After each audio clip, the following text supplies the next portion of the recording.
Okay, me? Yeah. Alright, Christian Cowling from the original Wailers, keyboard player, tour manager, production, and anything else that needs doing. Yeah. Desi, keyboard player, singer, Songwriter. and anything else, arranger for the original Wailers. Yow! My name is Steven Samuels. I'm the bass player. Sometimes I might be cooking a little bit more in the kitchen, but Yeah, food. Chef. Chef. I'm proud of it. That's right. Papa, for the drama, the heartbeat. Yeah, the original Wailers. So, Yeah, Carl, engineer and studio audio producer, record producer. okay, we're gonna start with Carl. Carl, what was it like working with Bob Marley when you started working with Peter, Bob, and Bunny? Because you produced Peter Tosh's albums, you produced Bob Marley's albums, you produced Bunny Wailer's album. You worked with Tyrone Downey, you worked with Earl Lindu, you worked with Jackie Matu, you worked with everybody in Jamaica. Dennis Brown, Marcia Griffiths, Judy Marcia, everybody, Rita Marley. You've done countless albums. You worked with Emerson, Lake and Palmer, Grace Jones. You worked with the old catalog of Chris Blackwell. You were one of Chris Blackwell's right-hand engineers. What was it like to work for Bob Marley, Peter Tosh, and Bunny Wailers as it was from the beginning till where it is now? Well, each of them, they got their own individuality. Now all of them, they don't think alike, but the end result of the music, it's got the resemblance, the appearance of the group as when they were together. Peter is different. Peter is more outspoken, straight up front. Bunny's more laid back, but he'll say what got to be said. While Bob now, he's different. He's like Mr. Cool in a different respect. But all of them, they're fine. I mean, they were really cool. I wouldn't say they were because Bunny's still around. But at the time, they're all cool. Different people, but still making the same music. And what impact was it when Earl Lindo decided to leave school and become a part of the Bob Marley and the Wailers? Well, the Wailers, it wasn't Bob Marley at that time. The Wailers. What was the impact when Wire decided to leave school and join the Wailers? Which was basically in the same respect, just like when Tyrone started coming to the studio too, it was like fresh talent. I mean, like not known in Jamaica at the time. I mean, like they were above the average. I mean, with the exception of people like Jackie Mito and so forth, because that's where they got most of their stuff from. But it was different. So you're saying that Wire and Tyrone was influenced by Jackie Matu and Winston Wright, these guys? And also them guys from the US like Jimmy Smith and Shirley Scott, all them people. Oscar Peterson and these guys. And what was it like to be on the right-hand side of Chris Blackwell's production when you were selling millions of albums for Island Records and working with some of the greatest island talent that the 70s could offer Island Records from the beginning? To me, it was just like I'm here right now. It's just the same kind of thing. You know, It was a job. Not really like a job, but it wasn't like, oh, you know, that kind of stuff. It was just like cool runnings. You were having fun. Plus, you know, good stuff being done too. So it was okay. What was it like to work with a man like Chris Blackwell? Wow, it's different. It's more a learning process more than working with. It's like So it was like psychology was involved as well, outside of just the mathematics of record company rhetoric. Well, again, I come back to who and how the person is. Was he good to you? He was good to you. Okay. Yeah, it's been cool. And what do you think of the new Justice album with the original Wailers that you are involved in? Right now, so far it's coming out really, really cool. It's just to finalize the last couple of stuff to be done. I'm not going to say whether it's going to be new sound or whatever, but it's just a few stuff to be, if it's going to be added, to be added, and then the whole total thing to be done, and boom. It's good. Yeah. We're gonna move on to Papa, the drummer. This is Papa. He is from Ghana, Africa. He's a teacher. He teaches Funde Kete. He knows all the African instruments of Ghana. He's an African drummer. He was a young man playing with Hugh Masekela, one of the greatest South African trumpeters. Papa, what's it like to work with a man like Hugh Masekela when you were such a young man? It was very great, and I was honored to be up there because right from the beginning I was aiming high. When I was in Africa, Ghana, I used to pass all my mother's pan, play them. So to me, I'm very happy to be where I am now, to play with the great Al Anderson, Judy Marvin, and work with Carl Peterson. I've been knowing Daisy and Steve. I've been playing with them locally when I get to DC. So to me, I'm very happy, and where I am, I'm very glad to be here now. So, when you decided to move from Hugh Masekela and go into DC, where you live in, the musicians that you surrounded yourself with, that you're playing with now, what was it like when you decided that that this would be the job that you would take on at this time? Well, when I moved first, I was playing other music. But when I checked the scene, the reggae music was having more gigs, and they were pretty much busy than what the jazz and stuff. So I decided to switch. Since I can do everything, I decided to switch to reggae. Yeah. And so far so good, it's been working for me, and I've been backing big reggae artists like Everton Brenda, Graham Washington, Kirk Davis, and Daisy Hyson, and a bunch of great artists in Jamaica. And everybody liked my style. I mean, so to me, I think I'm on the right track. I just need to like come on them. Slowly but surely. Slowly by surely, yeah. So who was your greatest drummer influences in reggae music and music in general? In music in general, I get so much influences because the way I see myself, I don't have a specific touch I want to be. I know I can be all around.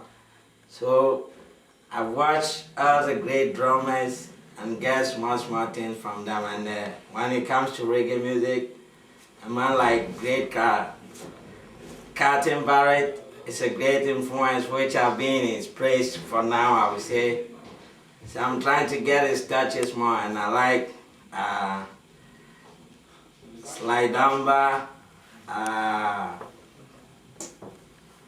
Ruth Rodriguez, and a whole bunch of reggae players. It's a fun music to play to me.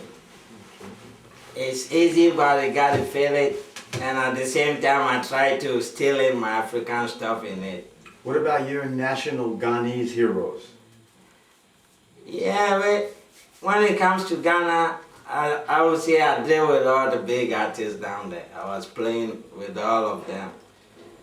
And our style, like I would say, the music is a language. To me, the way I see music is a language. And you just have to hear and understand it, you know? To me, it's all about understanding music, the rhythm. And I believe all the rhythms came from Africa. So when it comes to timing and rhythm, I would say I'm there, right there. And how was it for you to be in Rhinebeck Studios up at the clubhouse when you were recording with the original Wailers? Was it a cool time for you, or was it too cold, or there wasn't enough food, or? It was a great time being in Rhinebeck. We had a fun. The band, everybody was cool, and we tried to put something down, and we lay them down and up to date. When you listen, you listen something fresh. So to me, I think them music gonna make good impact. Was it a And- successful, was it an experiment? It was a successful experiment for you? Yes, I would say that. I would say that because we didn't really plan it and we just did good and everything was just booming. So how did you come up with all these intricate rhythms for songs that you weren't even familiar with? Just like I said, it's a rhythm, and as I listen, I feel it. I try to feel it and put myself into it. So I just put myself into it, and when I listen to it now, I think it was good experiment, at the same time good recording. So it was magic. Yeah, it's a magic. I would say that. We're gonna move on to the great Steve Samuels, the chef. This is a man who, when we're all hungry, he always got something for us to eat. When we were in the studio, we didn't have no money. We just had enough money to pay for the studio and some hotels. And these guys, they lived at the hotel together. They ate together. We were together as a unit. We were unseparated until it was the end of the studio where other people had to go sleep somewhere. But meanwhile, the main forces, Papa, Steve, and Desi were at the studio at all times together. This is Steve Samuel, the great bass player from Joseph Culture. He's played with several artists in Jamaica. He's well known.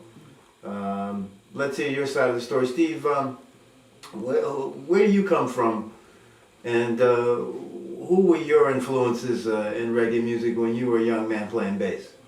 I'm from the parish of St. Thomas, Mount Bay St. Thomas. If you know, a couple of people who are from there, Morgan Heritage, Bushman, different Jamaican artists from St. Thomas. And I got influences from a really early age. You know, I was listening to Marley's and I was listening to Culture, you know, and during that time, there was a lot of reggae and ska, you know, was out at that time. And I was just born with a spoon in my mouth to play music. I knew I was going to be a musician. And once I discovered what instrument I really liked, you know, I liked the bass. Then I started listening to a lot of fellow men, Dennis Brown at the time. Dennis Brown, you know, Lloyd Parks Jr., who played bass for him. And I didn't get real deep into my instrument until I came to the United States, actually, before I really got deep into it. When did you come to the United States from Jamaica? I came here in 1973. And when I started playing music, I started off playing gospel, Mighty Cloud of Joy, you know. You played with the Mighty Clouds of Joy? No, not with the Mighty, but I was influenced by groups like yeah. These were the sounds that agreed with you. At the time, yeah. So you were a Christian church? Seventh-day Adventist, I was in the Seventh-day Adventist. Yeah. And so it was church music that got you mostly involved. It was more like you were playing for God more so than anybody else. That was my first start, and then I started high school, and then, you know, in high school we got some little jazz going and gospel music also, and funk band, and then it's the funk world started coming around.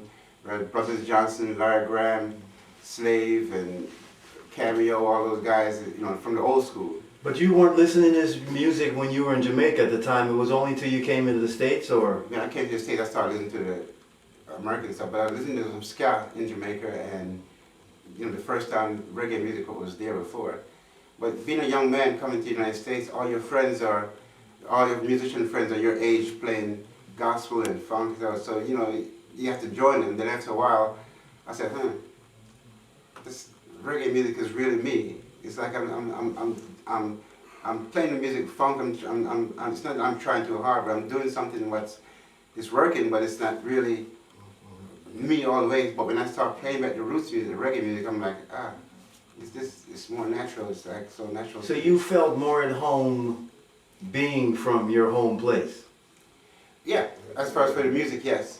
So when you decided that you wanted to mix your influences and take all these other musics, so you took funk from Slave and Larry Graham and Stanley Clarke and all these guys, and right. So you're incorporating all these things into what you're doing now? Exactly. That has my time in the pocket, you know, and it helped put it together with your crotch and your whole back, and that's kind of Steve, Steve Styles to be, tight. And what was it like when you decided that you would move from Jamaica to Maryland and from Maryland into all these other influences with gospel music, and now you're playing with Joseph Hill? Well, you know what? My mom and my parents made a decision for me. I was 9 years old when I came to the United States. So I was one of those kids who didn't have a choice of staying there. My parents came to the United States so all the kids could have more opportunity to be more successful in life. So How come you didn't go to England? England? Yeah. Well, at the time, my Jamaicans were going to England and the U.S. during the time a whole lot. My aunt, they just happened to go to England first, but my mom just happened to be the first one who came to, she was a school teacher and she came to the United States on a vacation. She liked it and she decided to bring the family back. So I came with not much of a choice, but it was a good decision. I don't regret it. I'm glad she did because that opportunity was opening up a whole lot more for me. But then when I got older and came out of high school, and all that did me good because that was just helping me to develop my skill a lot better. So I started playing with people like Abyssinians, Itals. I started most of those older groups who come to Baltimore. I started backing a lot of those guys, and then Joseph came along and he started. Because guys like Joseph take me all over the place. He takes me everywhere, and that's where I started running into guys like Al here and there. South Africa, the Red Bull Tour. Yes. I get out, I start running into certain guys and meeting them. As for, because I never met these guys before. I just read them, see their names in the paper, Al, Jr., all those guys, I see their names here and there. And thanks to Joseph, he took me to certain channels and made me meet them. Sly and Robbie. And then meeting these guys now, he started crossing all my T's and dots all my I's for me. Things that I wasn't sure about, it made me more positive and more stronger in what I'm doing. So everything was like a blessing from my mom taking me here, and everything is like everything was supposed to happen. It's just the timing. Do you have a strong, is there anybody musically that plays bass that you more relate to, or could say not influence, but you respect their styles or their abilities in the reggae? And is there a member in your family that made you the bass player that you are today, or is it something that you decided you would be? My mom told me when she was giving birth to me, she was in the delivery room. Her aunt, my grandmother's brother, was my grandmother's brother's wife.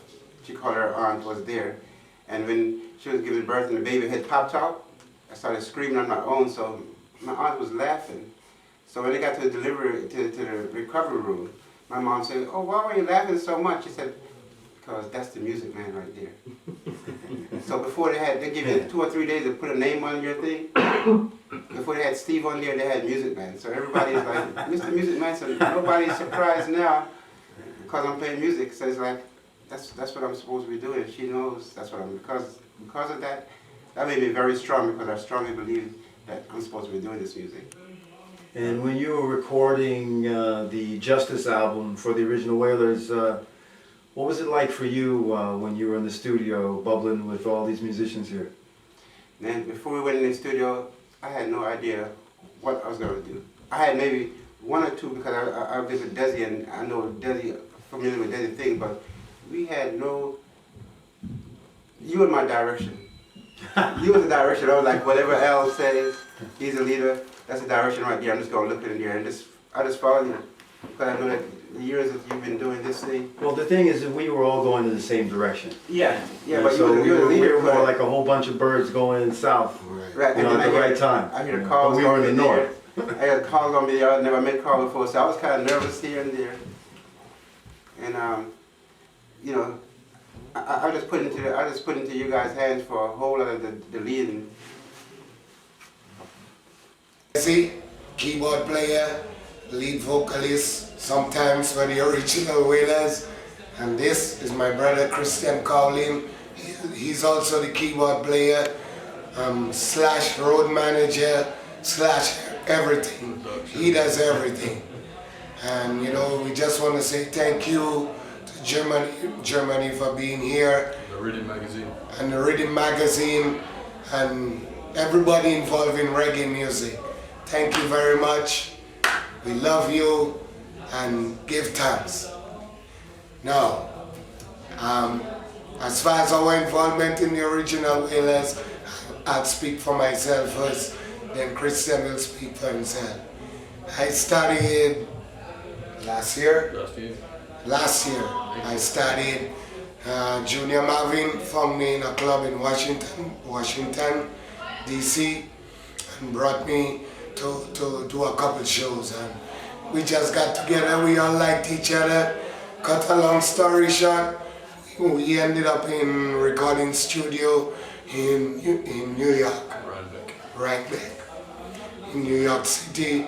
We did some originals from our CD coming up in the summer called Justice. As a matter of fact, Christian and myself are the primary writers on this CD project. We wrote a lot of the songs and the lyrics.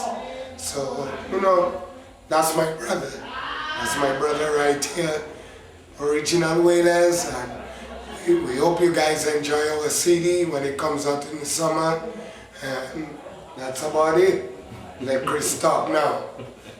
Okay, well I came into the Wailers in 2000. At the time the lineup was Marcia Griffiths, Family Man Barrett, Al Anderson, Earl Wyatt Lindo, and many artists from Jamaica, big horn section, percussion.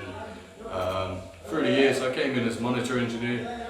I eventually ended up as tour manager, God knows how, and learned the trade on the job. In fact, I learned to engineer on the job. I came as a monitor engineer, and I'd never done monitors in my life, and survived the tour. I basically went up through the ranks over the years. Cut a long story short, I ended up on keyboards when the keyboard player left the tour unexpectedly. I wasn't a keyboard player at the time, I was a guitarist. Many reggae bands back in England from the early 90s through to the mid 90s. And I had to learn my trade quick. Right. And Family Man gave me the inspiration and taught me the feel and the vibe and the music.